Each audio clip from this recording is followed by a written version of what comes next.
सोने का बाग। एक दिन चंपा अपने पति के साथ अपने मायके से वापस लौट रही थी।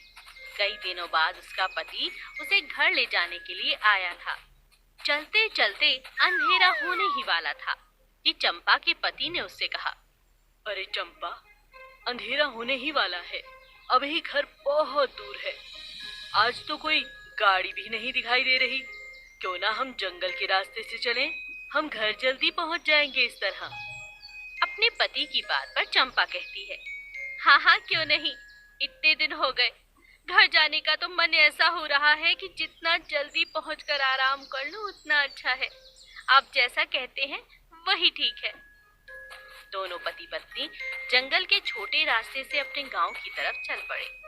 चंपा की माँ ने एक खाने का डब्बा चंपा को दिया था ताकि रास्ते में भूख लगने पर दोनों पति पत्नी बैठकर खा सकें। रास्ते में भूख लगने लगती है तो चंपा अपने पति से कहती है, अजी सुनते हो, कितना प्यारा मौसम है और ये पेड़ देखो कितना घना है। चलिए यहाँ बैठकर खाना खा लेते हैं। हाँ, ये ठीक रहेगा। अभी तो घर बहुत दूर है।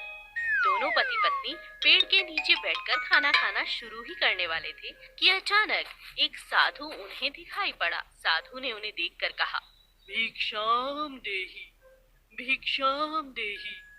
चंपा बहुत हैरान थी, उसे बहुत तेज भूख लगी थी।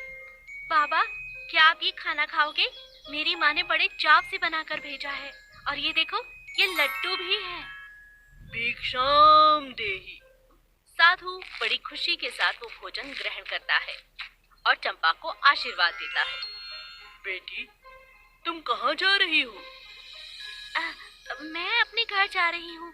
ये रास्ता हमारे गांव की तरफ छोटा पड़ता है, तो मेरे पति ने कहा कि क्यों ना हम इसी रास्ते से जाएं।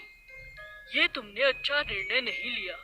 इस घनघोर जंगल में बहुत सारे बाघ रहते हैं, पर कोई बात नहीं। आज मैंने बहुत दिनों के बाद भोजन किया है।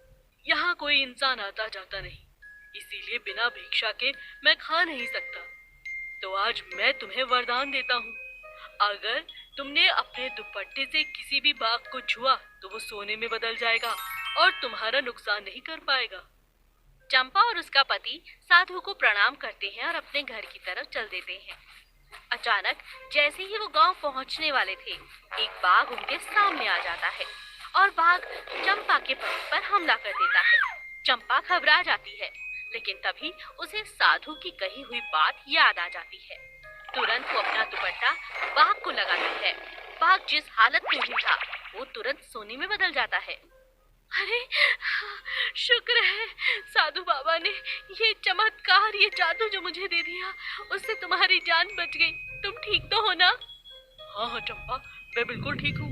चलो चलो घर चलते हैं। दोनों पति पत्नी सोने के बाघ को वहीं छोड़कर अपने घर शांति से लौट आते हैं। इसीलिए कहते हैं, कर भला तो हो भला।